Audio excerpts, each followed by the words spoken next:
பழனிசாமி பல்லு இழிக்கிறான் பாருங்க. அவன் இந்த கோல்கேட் விளம்பரம் வந்து இல்ல, அதுக்கு முன்னெல்லாம் சிகரெட் பிடிப்பான். அந்த பெரிய சிகரெட்டு கோட்டில் போவோம், பயங்கரமா போவான்.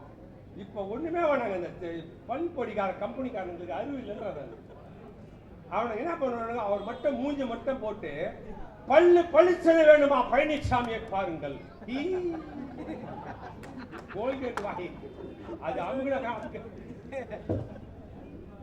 இவன் போய் என்ன சொல்றான், மக்களை காப்போம். முதல்ல உன்னை பாத்துக்கிட்டா உடம்புல ஊசுவாங்க, போய் வரதுக்கு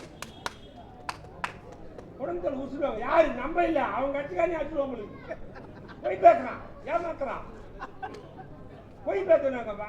ஐயோ என்ன அரசியல் இது, பின்னால பாரு, திரும்பி பாரு. எவனாவது ஒருத்தன் வேலுமணி நீ எப்ப வந்து அப்படி திரும்பணும்னு பாத்துக்கிறான் விசுறதுக்கு. தங்கமணி எந்த பக்கம் போகணும்னு பாக்குறான். செங்கோட்டையும் பலையாள் டெல்லிக்கே தூக்கி முட்டாங்க அவனை. எதுக்கு உனக்கு பூனை படம் கொடுத்துறாங்க தெரியுமா எடப்பாடிக்கு? என்னென்ன பண்றான்னு தகவல் அன்னைக்கு நானும் கொடுத்துட்டே அவன் டெல்லியில்.